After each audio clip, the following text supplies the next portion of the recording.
I guess I would use the mic. It makes it a little bit easier, although this is a pretty small room. Just to add a couple of things to Bart's introduction.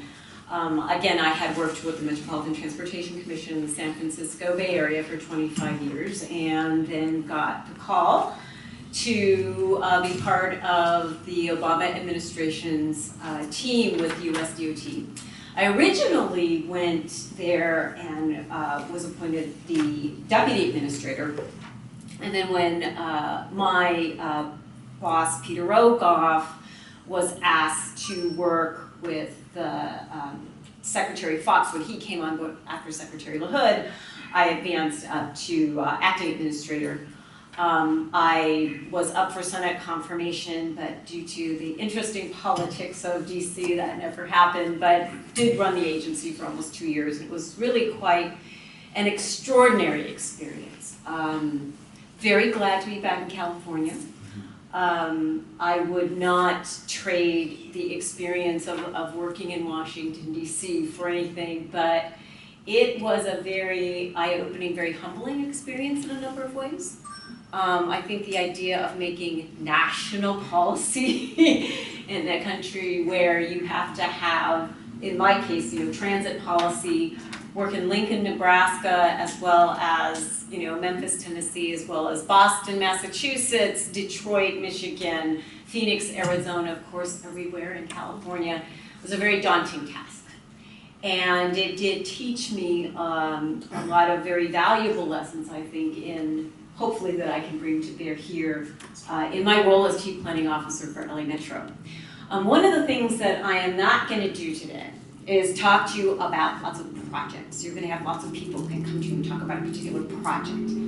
I want to talk to you about the world that I now need to oversee and the team that I need to integrate and work with and the larger universe of what planning is going to mean for LA County. Because I think it's that bigger picture that is going to be so important with respect to how we will be successful in dealing with the mobility of such a diverse population that lives here in LA County. One of the things, just as a point of comparison, the San Francisco Bay Area is 9 counties. In Northern California, I'm sure many of you have visited the area, with a population, I'm going to say now, maybe it's more around 8 million people. LA County alone has 10 million people. LA County alone, in terms of a footprint, is about the same size. Of course, the San Francisco Bay puts a lot of footage around the landmass that is associated with this SF Bay area. But when you're thinking about, a region, in the parlance of the federal and state government, which is, a multiple jurisdictional area, compared to one county that is as big as that, you begin, I think, to really appreciate that we're talking about an area as complicated as most regions across the state of the US. And so it really puts a interesting spin on, the arena that we're going to work in and the work that we need to do. So let's start with a sense of just kind of who the planning department is and why is this not. There we go. Oops. That was a little too quick.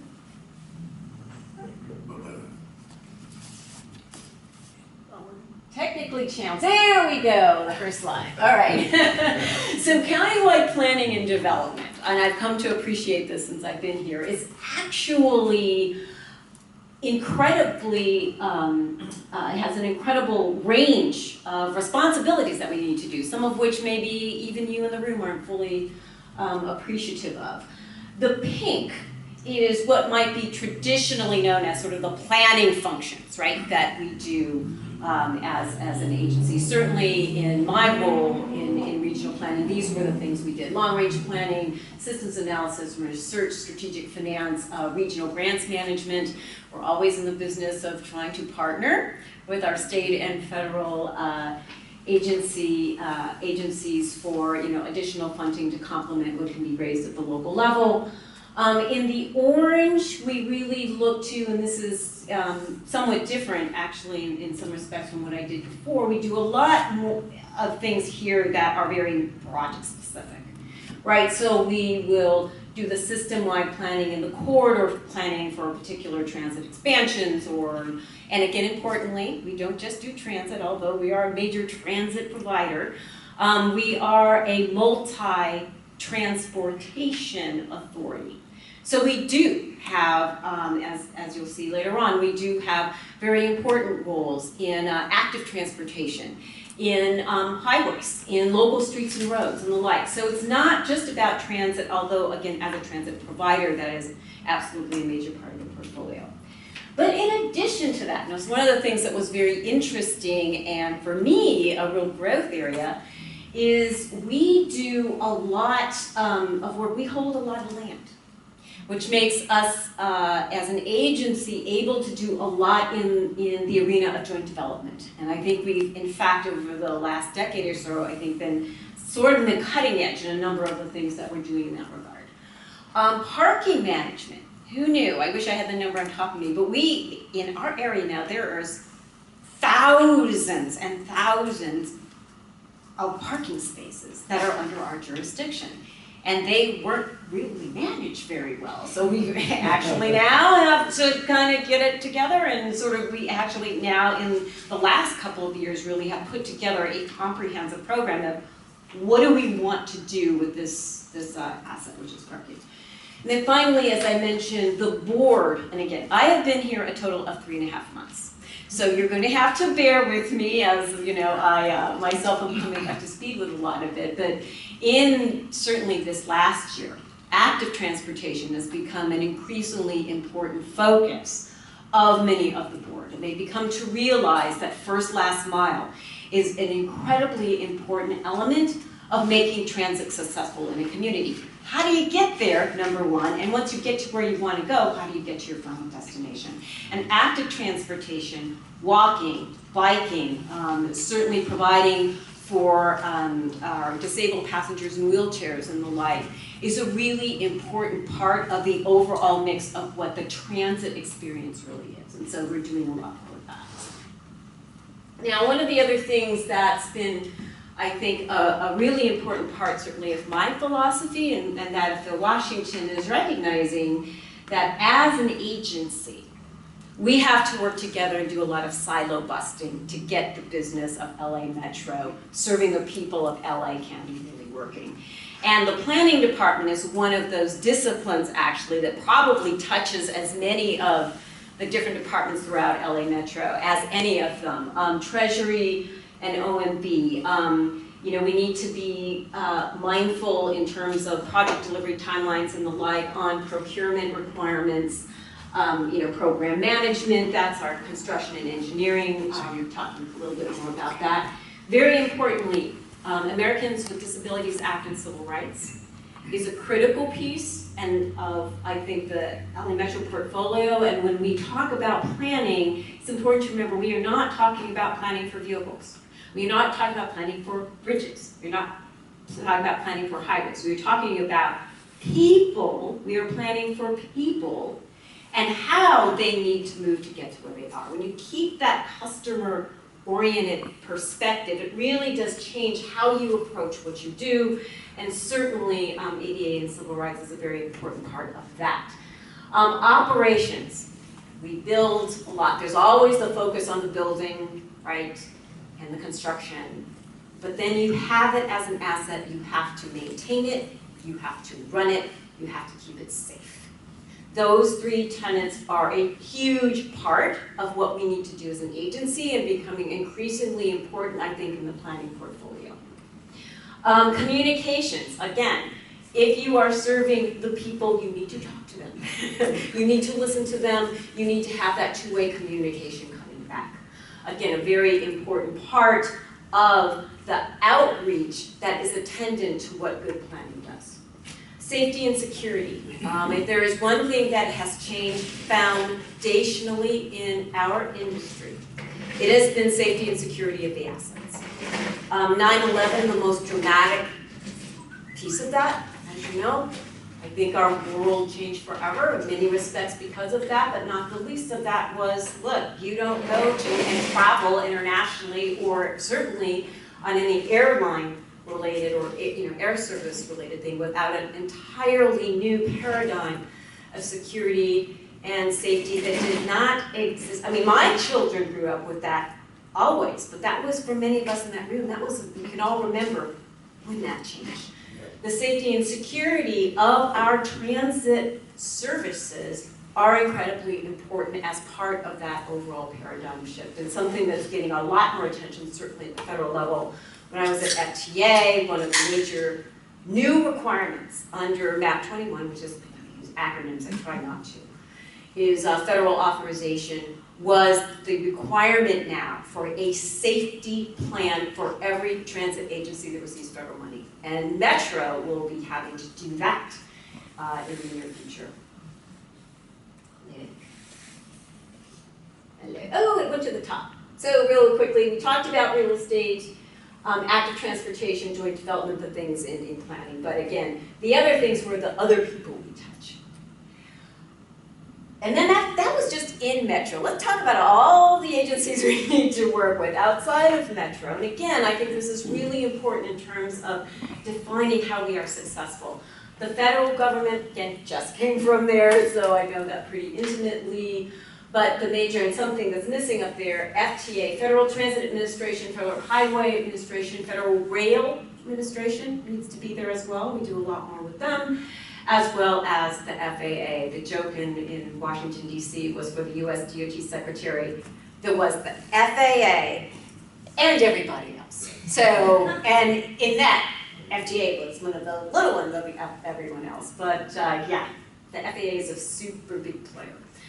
On the state level, Caltrans, owner-operator of the state highway system, the CTC, the major funding body there, obviously really important, we work with them. The regional level, again, this is actually something, again, I appreciate more now that I was out of California, now back. Regional governance is very well grounded, has been for a long time, due in large part to not only federal requirements, but also state-specific requirements here in California. So a lot of the regional relationships are pretty unique. But in this case, we have SCAG, who's the Regional Transportation Agency for the 5 counties that make up Southern California. In LA County, as I said, which really functions almost as its own region, there are designated planning sub-regions. I'm beginning to appreciate that in my new role and understand those folks. Air Quality Management District, again, very important player and has been for some time. Our transit operators, Public Utilities Commission, all the other counties that had joined us, very important that we coordinate with them. Finally, at the local level, this is the real driver for the decision making. These are decision makers on many, many levels that impact what we do.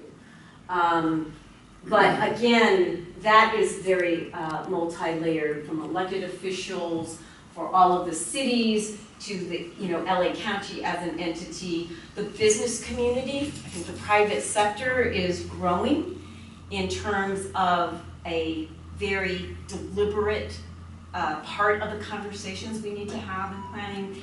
And that's, again, changing how we approach our business. One of the things, though, that, again, we need to be mindful of is for projects, because a lot of people identify with planning on a project level. I try to break away from that because it's much more than that. But when it comes to projects, one of the things that's really important is the fact that they take a long time. We try to make it faster, we try to streamline, we try to change how project delivery can happen, but at the end of the day, these 3 steps always happen, which are planning, all of the upfront work before you get to construction, but then very importantly, after you have something built, the operations of it. All of that art, there needs to be a comprehensive view and vision at a planning level of how all of those things work together. When you silo them, is where things often start to not happen. Well, let's talk about something else That's really important in terms of the overall planning universe, and it's something that is a challenge for all transportation infrastructure. I wouldn't say infrastructure generally in the United States, but certainly many of you are more familiar with transportation, which is we need resources to do what we do. And the funding picture clearly, here's a couple, I'll just give you a couple of examples, has been incredibly challenging for us in the last, say, 2 decades particularly. The main thing, again, for those of us in the public sector for transportation is that the gas tax is the major source of revenue. And because it is an excise tax, it is not an ad valorem tax, it does not have value over time, it has not been adjusted, and it's been losing its purchasing power in a rather dramatic way. It shows it here. The blue is the loss of purchasing power simply due to inflation and the fact that the gas tax itself is not keeping up with inflation compared to costs that are changing with inflation. And the red is the fact that we have much more fuel-efficient vehicles now. So when you're gathering the tax from running cars and trucks in this country, the more fuel efficient they are, the less revenue they generate. Those 2 factors are illustrated here. And again, this is just one of the facts in terms of immediate and long-range planning we need to take into account. We call it our piano falling out of the sky.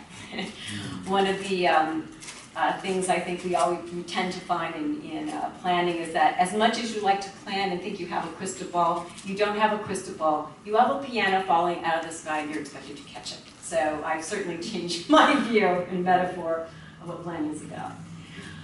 Something else, again, we are always dealing with factors we don't control, the economy being one of the biggest ones. Here's just an illustration of the direct impact that the economic downturn had on our planning forecasts related to funding. This is the green line is what we had anticipated to be the purchasing or the sales tax revenue generation from Measure R, which, as you know, has a sunset date, so it's a 30-year tax that has a specific end. The blue is literally a year after it passed. The recession was in full swing, and we made adjustments here at Metro on the expectation of what the purchasing power would be based on the drop that we were trying to factor in. What you see in the orange is the current projection, which is even lower. So this just goes to show planning is never static. You are always having to go back and re-look at major assumptions and major things that happen in the real world. So again, it's something that I always feel like, that I can't control everything, and none of us in planning can. But plan we do, even against all of that. We do plans, and there's, again, in my unit, some of the major products that we do, and we are rethinking them, as you might imagine, with the board's decision to put on the November ballot new measure. As you know, this is would be an increase in the half-cent sales tax and an extension of the current Measure R after it expires. That is what has been brought forward. The Board of Supervisors still needs to act on that to actually put it forward to the ballot, and the electorate will take that up in November. The outcome of that will obviously have a foundational impact on what our long-range planning baseline will be. So that's one of the things that we need to think about as we look forward. So we'll be doing a long-range plan. Metro does also a short-range transportation plan, which tends to be a more tactical view in some circumstances. We also do a lot of planning around just getting and managing money, programming, which is, again, always anticipating state, local, and federal dollars. The rules of the game change with that, again, all the time. Again, not a static thing. I just was at the federal government, and we went through 2 authorizations, one 2 years, one 5, so they're trying to get it together. But the point there is that the rules change each time there's an authorization. Sometimes significantly, sometimes not so much, but you have to always be on top of that and see what ripple effect that may be in the assumptions you have. And then actually, then there's the whole business of you can plan for the grant, then you actually got to go through the process and get it and monitor it. And importantly, ensure you are spending it according to the rules and regulations that you promised to do when you get the money. And that's a lot of work, and that's one of the main things we do. On the funding thing, again, it's a sieve. At one point I was thinking, is that like a particular art class? But no, it's a sieve. When I saw the shape. State, federal, and local funds, always in the mix. Leveraging one against the other is one of the key strategies we try to achieve. You are always, though, having to ask the questions, operating or capital needs, highway or transit, any other mode. A lot of times your choices between a certain color of money are driven by specific eligibility or other requirements, so you're pretty limited. Other cases, if we're flexible, you try to put that to different needs. It becomes it's an art as much of a science in terms of planning with different sources. The fundamental thing, though, and it's something that not only here at LA Metro and any major agency, but again, I think very importantly in the thinking that is coming out of many of our regulatory agencies, including the federal government of late, is this idea of having to always balance between capital and operations. And capital has, two major buckets. There's the reinvestment of infrastructure you already have, which often bears a major capital expense, as well as the need for, in a region that's growing, the need for new capital for expansions in whatever form you're thinking of. That also, though, then has to be balanced, again, as I said over and over again, with operations. And the operations are important. This is an illustration simply of transit capital and operations. So you would have, again, in a complex system like ours, paratransit, bus operations, rail operations. But if you are dealing with, again, a multimodal system, you're going to have things like the maintenance of local streets and roads, which, by the way, remember is really important when you run buses because that's the equivalent of your rail. It doesn't run on air, they run on roads. And so people tend to not think about that's a really important deliberate sort of planning you need to think about in terms of effective bus operations. You have to have an effective street network that can manage that. The operations of signals and that type of thing is also very important, of just moving not only vehicles but buses and trucks, and this doesn't even take into the whole goods movement network, which is different than all of this. A lot of times, and up to now, planning's been very focused on moving people, which is really important. But the other thing we have to think about moving are the goods that people consume and need. And we have here the largest port complex in the United States at LA Long Beach, one of the biggest and most complex in the world. And that generates lots of need. Truck traffic, rail connections. There's air quality and other things relative to these ships, coming in and moving. Incredibly complex and on top of everything else we do. So this long-range plan is going to be really exciting in terms of what we have to tackle. In addition, one of the other things that I wanted to point out, planning is an arc and a continuum. So when you think about doing a long-range plan, you're not going year 1 and year 40, or year 1 and year 30, or whatever.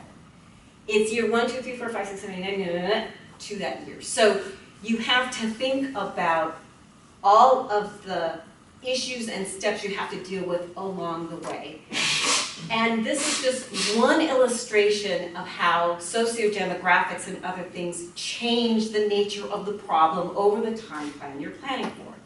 America's getting older. And that means that the demand for paratransit is going to grow, and not linearly, it's expected to grow exponentially.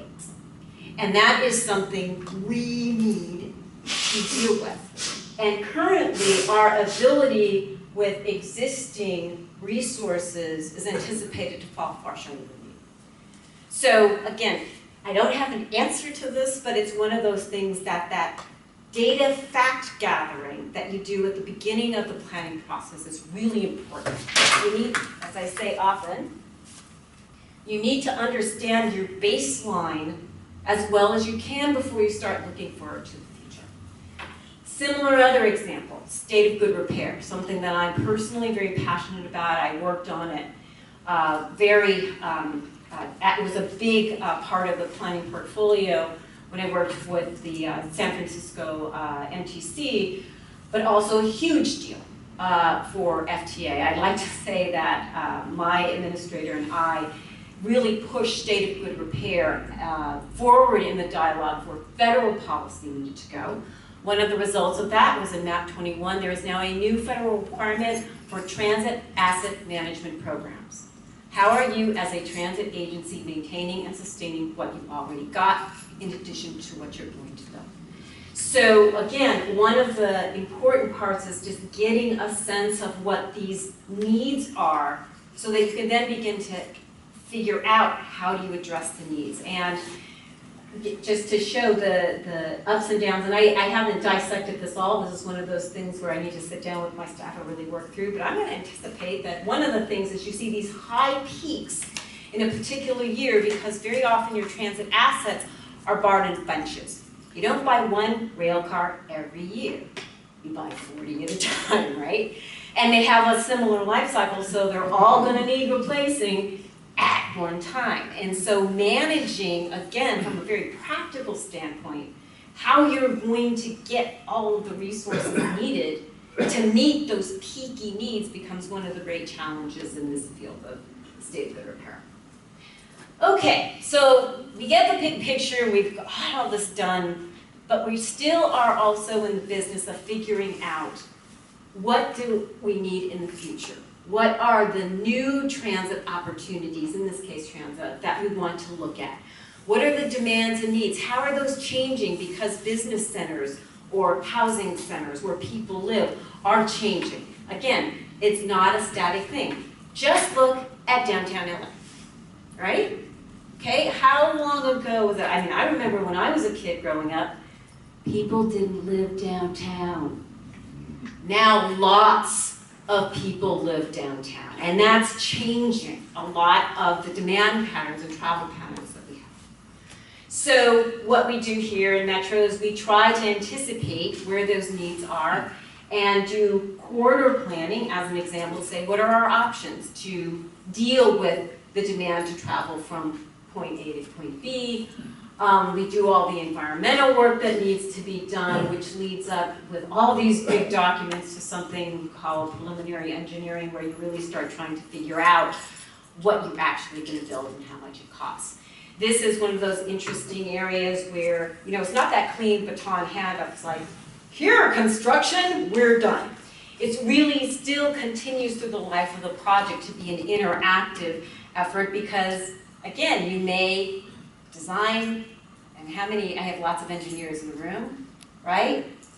Utilities, sometimes not your friend, okay? So, yeah, right, I mean, utility relocation, just one example of where you plan for a certain design and placement for your project, and then you get it down underground and go, oh my goodness. And then you have to go back and retrench. And so, again, it's always a dynamic environment. We always plan with others. And I put this map up there because, again, our sub-regional areas, while they're not in the same way as others, you know, separate counties within the county, they really do have unique planning challenges. The demographics of and needs of the people that live there are very often different. For example, the impacts, for example, of the ports are keenly felt in the Gateway in the south because that's the home of the ports.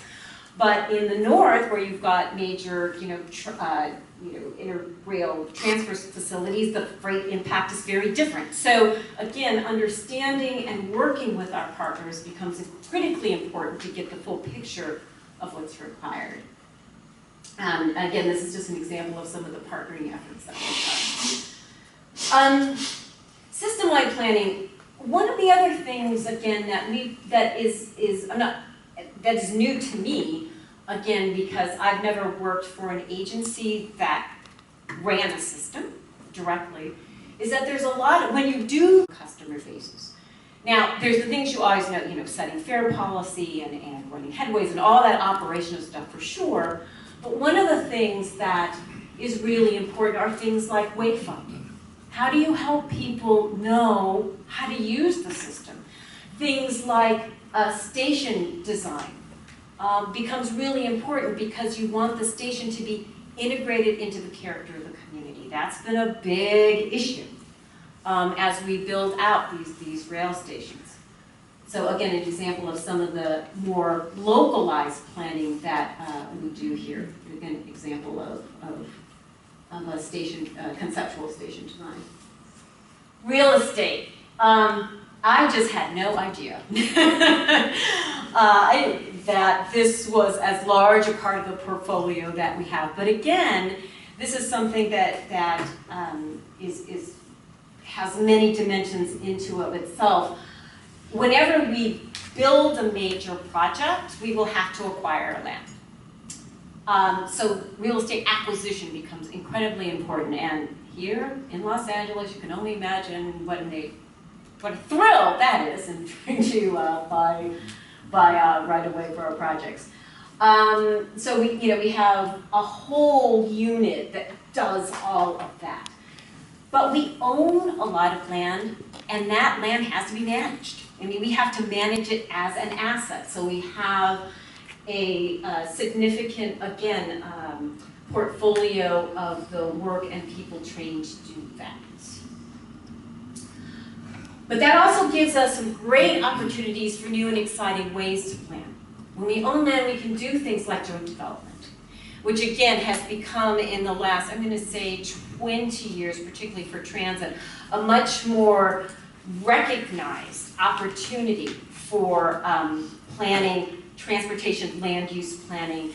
That was the subject when I was in school of a really cool master's thesis, and now really section that kind of dates me, but now they're literally, like here at Metro, areas that really specifically specialize in that. And we've been doing, again, a lot of reinforcement of our in-house talent and our relationship with outside parties to help us do a much better job of that.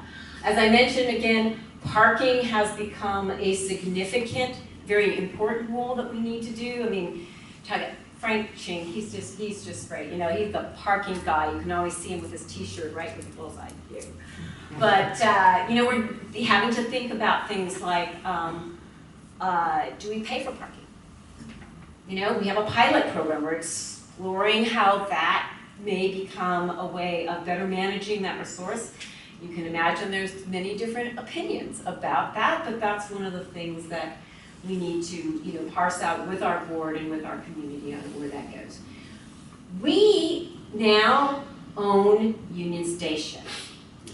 That's its own thing. And I don't even know enough, yay, to be able to speak to it, except that that's as an iconic and historic building that is now the focal point for a lot of plans to make it a major world-class transit transfer station. A lot goes simply into the visioning and of that, as well as all the maintenance of it. So again, exciting part of the portfolio.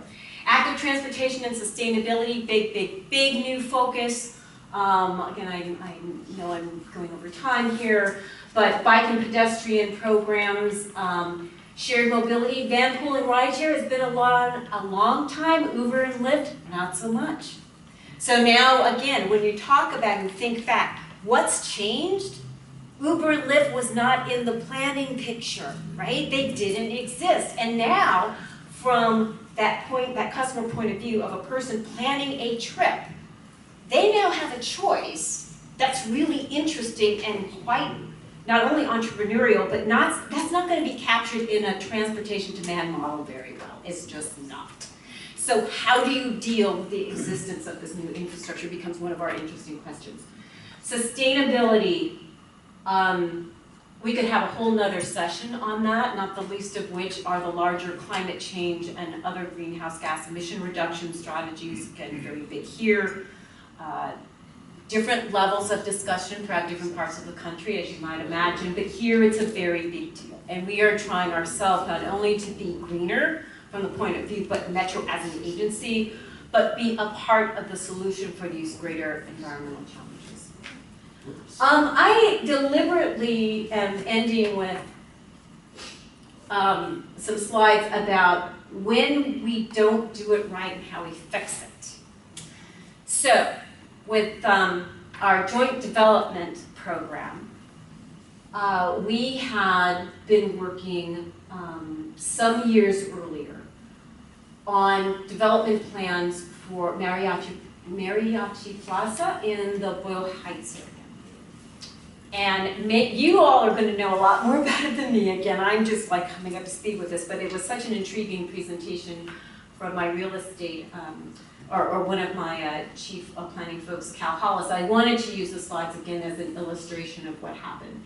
So apparently there have been a lot of decisions made about what was going to happen with the parcel that's identified here. What didn't happen was talking to the community about that. So there were some public hearings held at Metro, and we had a lot of very upset, angry people. And Cal likes to say, there is no one smiling in this picture. No one smiling.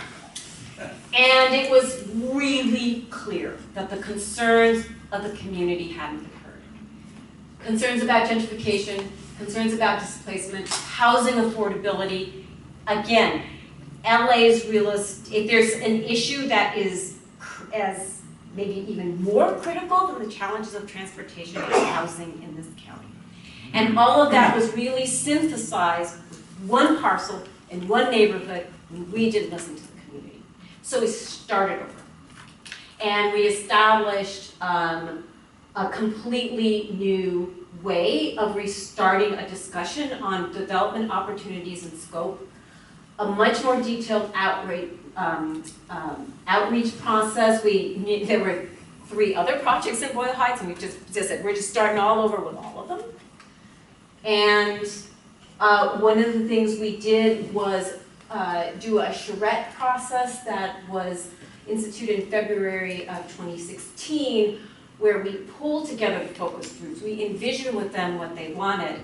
My understanding now is that the community itself, by and large, is much happier with the options available to them, but the final choice will be theirs. And that is something, it's ongoing, but it was, one of those lessons learned, as I said, the message, you plan for people, you need to always have, those voices heard, and even if you make a mistake, you can retrench and you can do it again. And I think that's as much an important lesson on the planning process as anything. Sometimes things don't go the way you thought. But the one thing you know about planning for the future is that what you think is going to happen is going to change, because you don't know exactly what your future will be. The best that you can do, and it's an important one, is to identify where you may want to end up. Give yourself a number of varying options of how to get there. Keep checking in with all of the parties that will be impacted. And be prepared not to go in a straight line from here to here, but maybe you end up in a curvy line from here to there.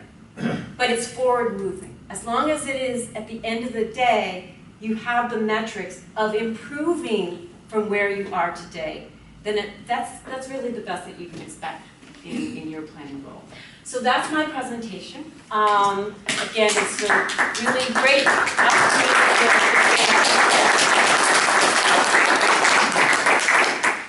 And I think there's some time for questions.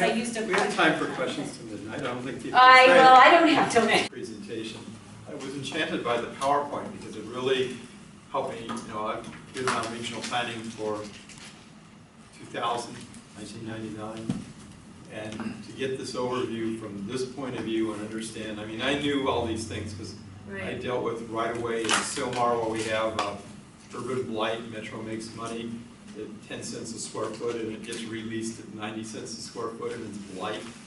And there was nothing like this at the time, so the real estate department just leased it out, and the guy makes a lot of money by getting land for the cheap. But now there's some thought involved, which there didn't used to be. So I think we'll ask the questions, but I'm intrigued by the. I'm just grabbing some water. Oh, talking. the water's right there. Sure, I use that. So I'm intrigued by Mariachi Plaza and this constant piece called gentrification. Because I actually came from Boyle Heights, of all places, and a lot of Boyle Heights isn't changed since when my grandfather lived there and built the carriage. He converted the carriage house into housing. He converted 3 of the buildings in the front into retail stores. Then he divided the house into rooming and all. And you go there today, it was 1920s and 1930s. You go there today, it looks exactly the same. Nothing has changed except for in the 70s when my father was had to do civil engineering to fix the bricks from falling down from the earthquake, structural masonry reinforcement. And so I'm extremely interested in how you look at the picture of a gentrification, and is there hope in that community to modernize and bring in some new accoutrements and new benefits, and how do you work with the community? I mean, design shreds are really great, so go ahead. And that was my question. How do you do gentrification? I'm sorry. No. I'm all wound up. Yeah, no, one of the great challenges that I think is in transit land use planning realm right now is this issue of gentrification and displacement, because I'm not sure, and it really varies depending on the particular place and location. Economic factors. You've seen one transit agency, you've seen one transit agency, one transit stop. But I think what we have seen is left to its own devices in a very hot market. You will see real estate prices go up and the nature of a community change. And I don't have any answers. I think what's happening as there's a lot of study in academic circles and the like, looking at the various factors that can impact when gentrification is intensified or not, to help planners view at the outset what things you may need to, as I like to say, deliberately plan to control for. I think one of the great, one of the other great challenges is that this is something that has to be interdisciplinary, okay? Metro is not a housing envelope.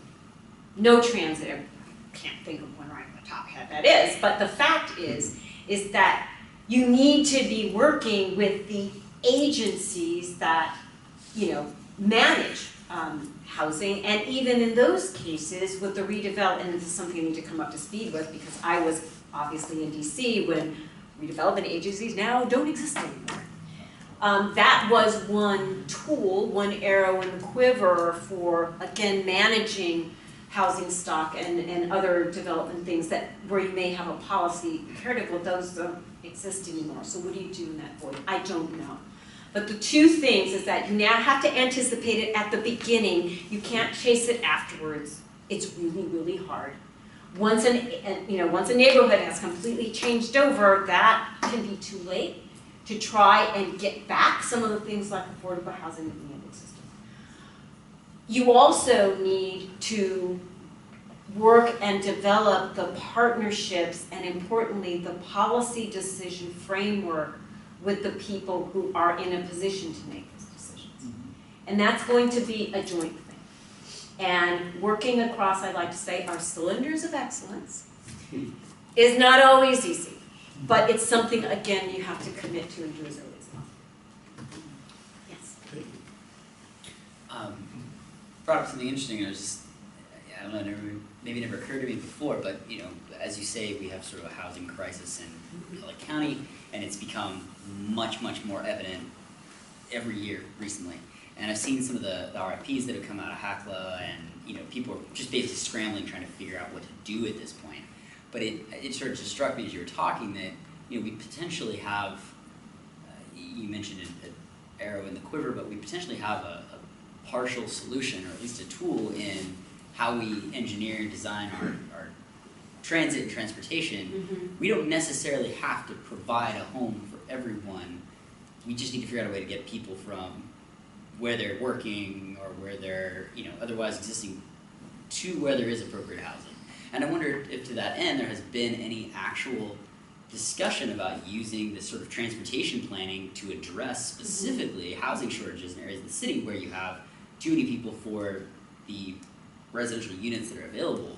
And are there discussions happening between HACLA or other private developers or whatever and Metro to kind of tackle that? Yeah. Again, just been here 3.5 years. So I don't have the foundation maybe to really say where in the county those kinds of discussions have happened. I think you raise a couple of good points, and I would point you to a document we just, I think I brought a copy with me, which is How is Metro Measuring Up? Our Quality of Life Report. You should go online and take a look at it. What this report attempted to do, and I think it did a good job, this is sort of a phase one, there's going to be a much more detailed report, was to go through and looking at a number of metrics.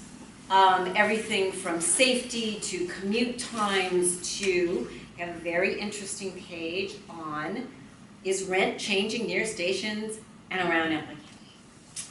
And one of the things that, again, that very interesting point in the planning continuum, which is you try to get the best base data and information you can.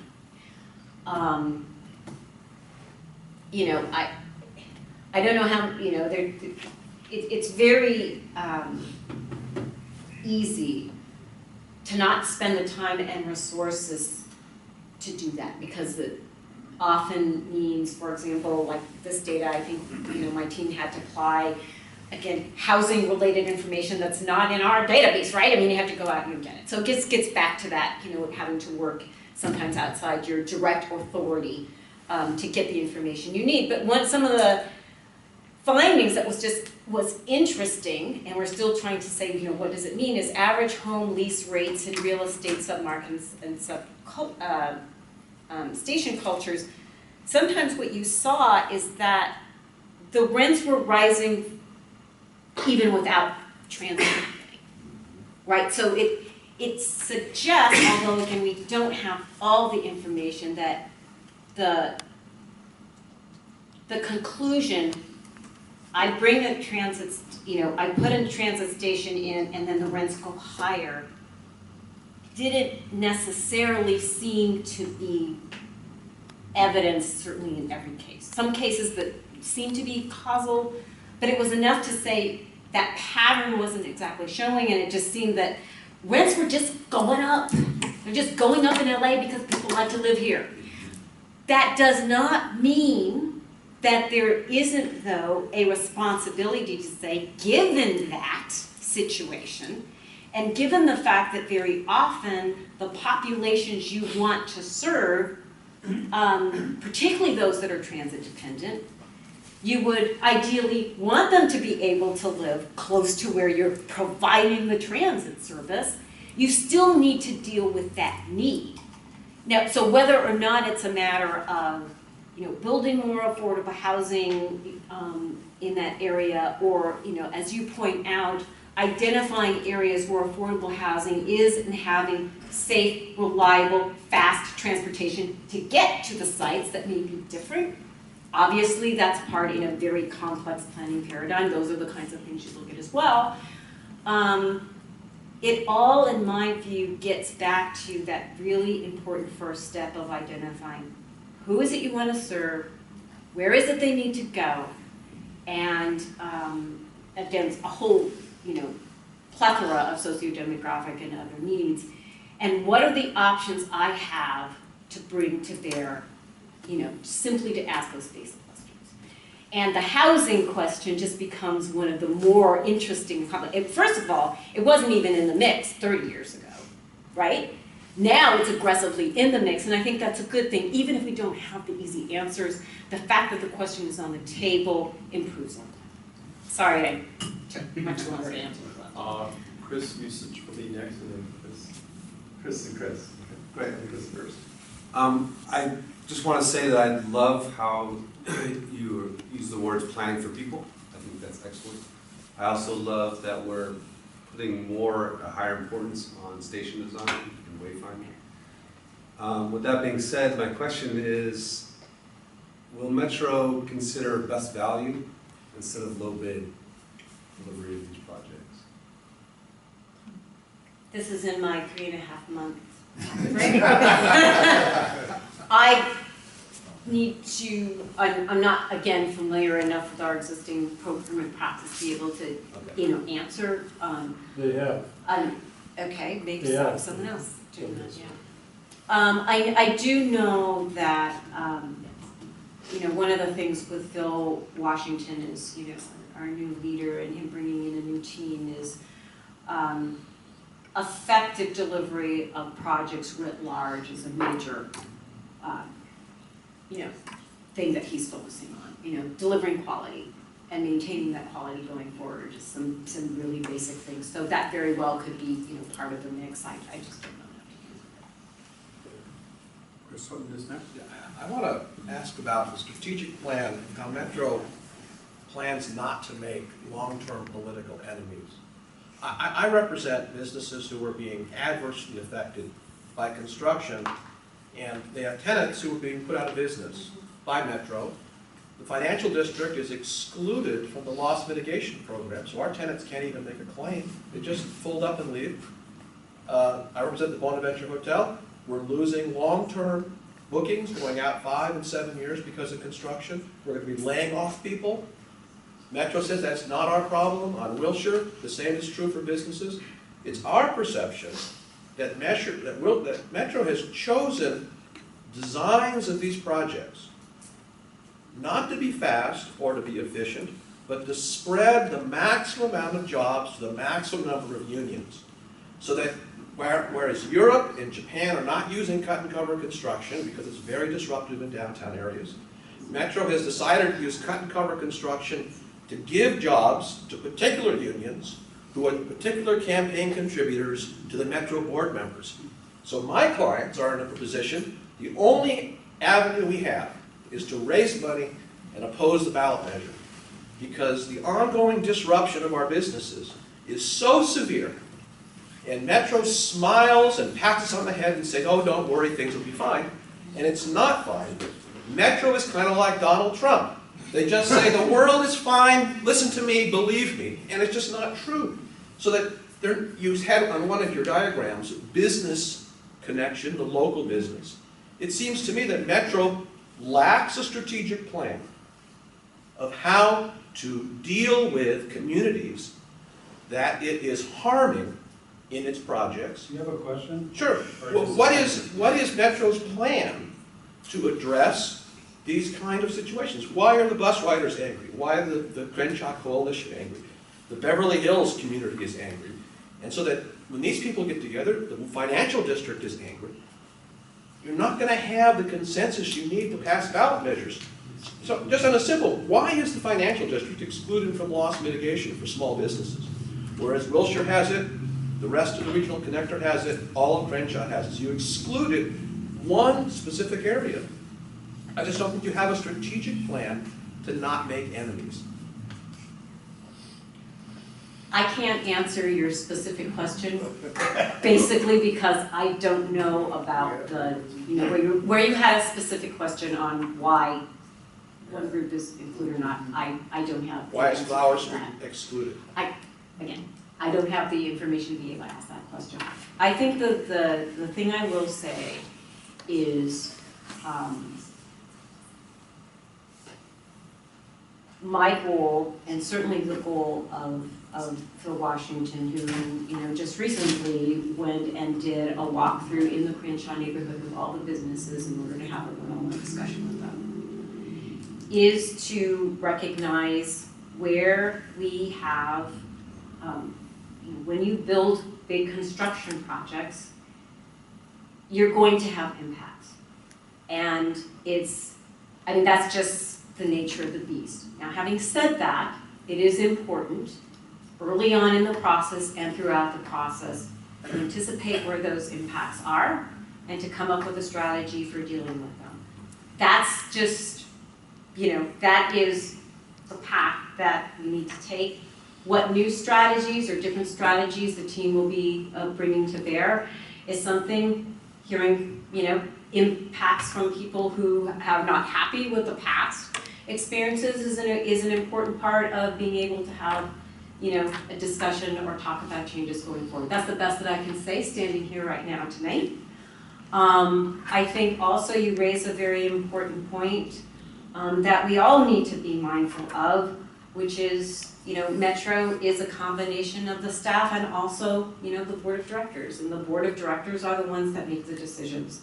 So, again, bringing together as much information and facts that we can, as well as providing the forums for the input of all interests that are, addressed in any particular project, is one of the things that we as staff do need to do. And that is certainly something, at least as I go forward with planning, that I intend to pursue.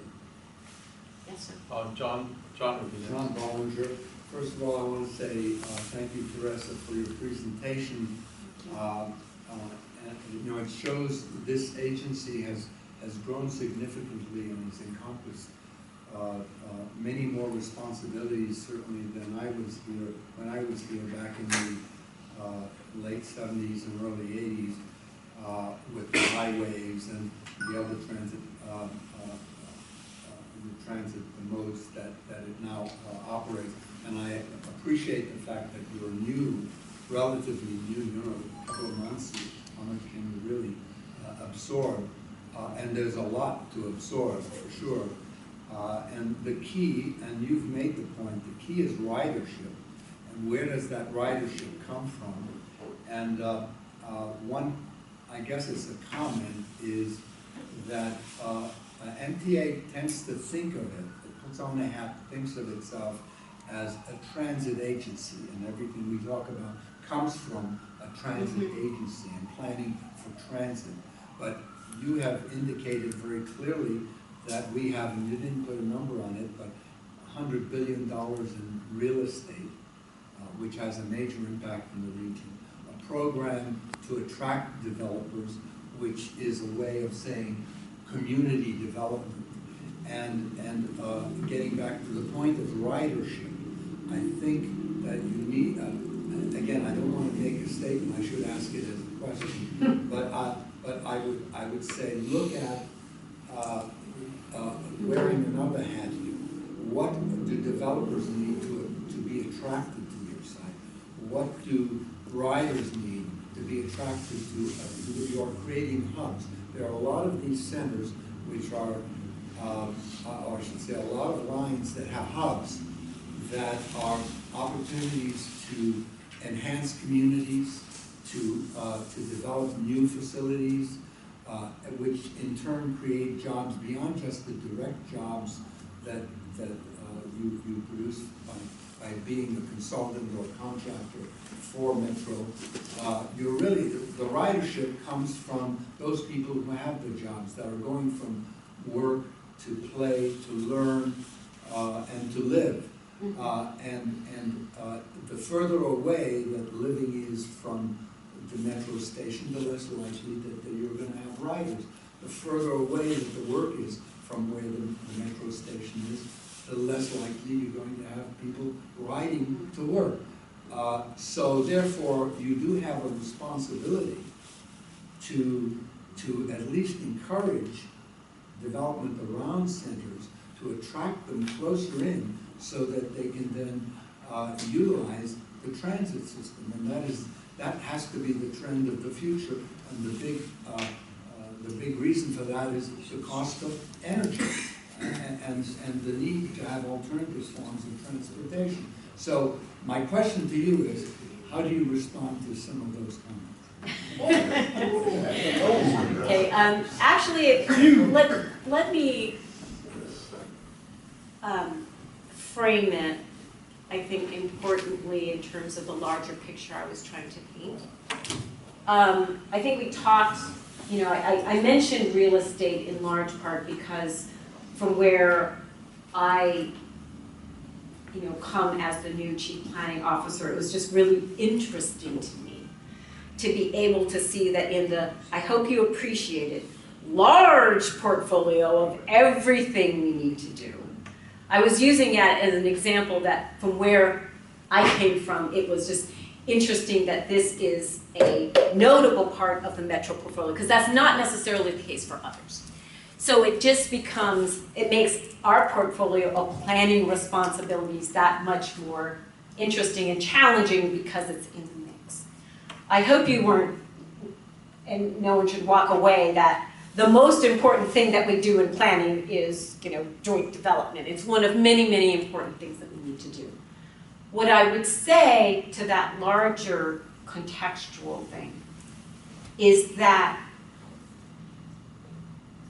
we need in our planning to think about transportation as a key part of place.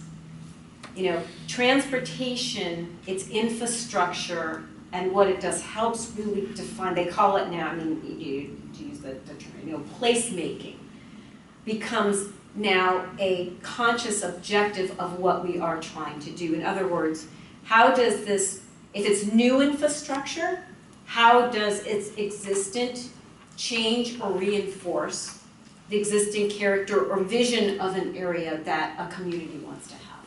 And that's important both in a positive way, you know, like it potentially brings the opportunity for,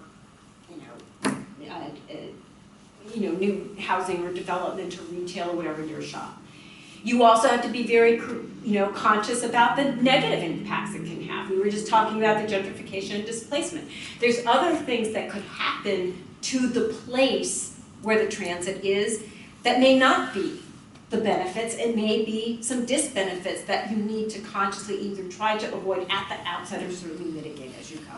It was just mentioned here that construction disruption has a real impact. That's also, part of, the immediate issues surrounding a decision to put in a project or not. All of those things, as I say, become part of this new planning paradigm where the transportation infrastructure and how it affects the larger, network and place has to be thought of together, because if it's not, it's usually not as going to be as good of an outcome.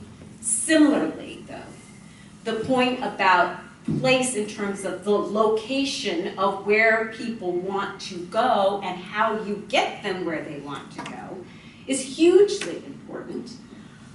That becomes sometimes much more of a challenge because the decisions of where employment happens in the region, or where affordable housing happens in the region, or where your major university, or importantly, some new passion of mine, where major health centers are located that people need to get to. Health access is becoming a really important part of a new part of the planning paradigm. I was working on it at FTA.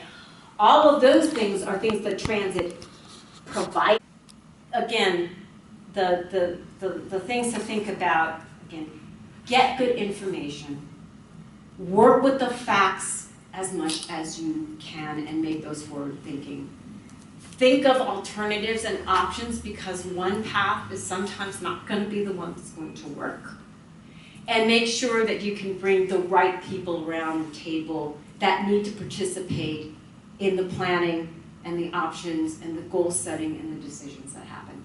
If you do those three things, then you have a shot at doing a good job. And with that, since I know my husband's going to be outside in about 7 minutes to bring me up, I just want to say it's been a delight working with you. I look forward to working with you in the big portfolio I painted here today, and wish us all well in making LA a better place. Thank you.